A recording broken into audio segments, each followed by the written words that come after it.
What is grace? First, let me share with you what you have through grace, because this is literally the best news ever.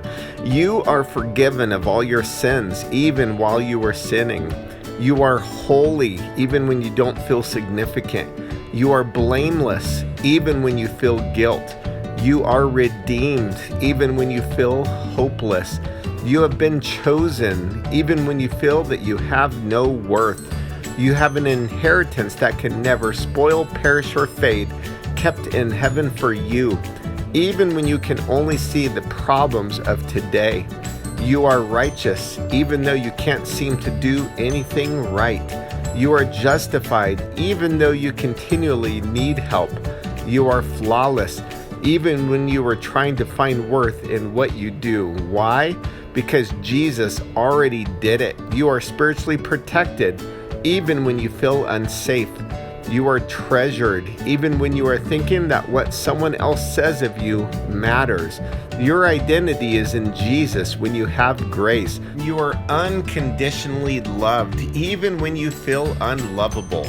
As the song says, "Who am I that the highest King would welcome me? I was lost, but he brought me in. Oh, his love for me. Whom the Son sets free, oh, is free indeed.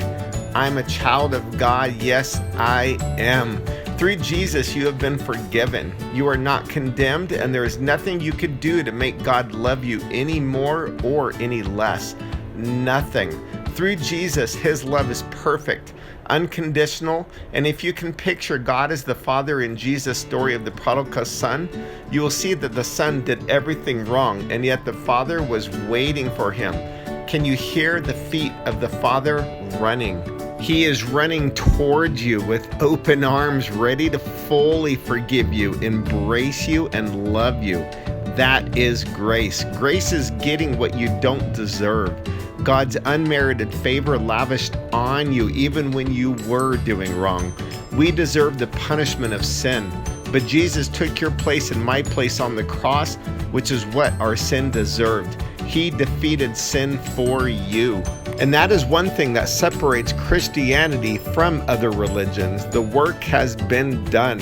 You don't need to do a bunch of do's and don'ts. You can't earn salvation, you receive it. Think of one of the thieves on the cross who recognized his wrong by saying to the other thief, "We are punished justly, for we are getting what our deeds deserve. But this man has done nothing wrong," speaking of Jesus. Then he said, "Jesus, remember me when you come into your kingdom." Jesus answered him, "I tell you the truth, today you will be with me in paradise." He didn't have to do anything other than that. No door to door, he believed, and Jesus said he would be with him in heaven, which is the ultimate paradise.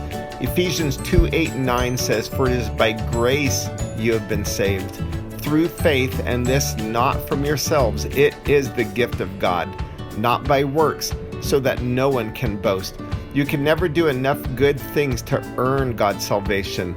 But the good news is the payment for sin has been done through Jesus. Jesus said, "It is finished." That means it is done. It's not Jesus plus anything you could do or add to it. Jesus is the everything in grace through God's love. Receive it today and don't measure your life by what you do.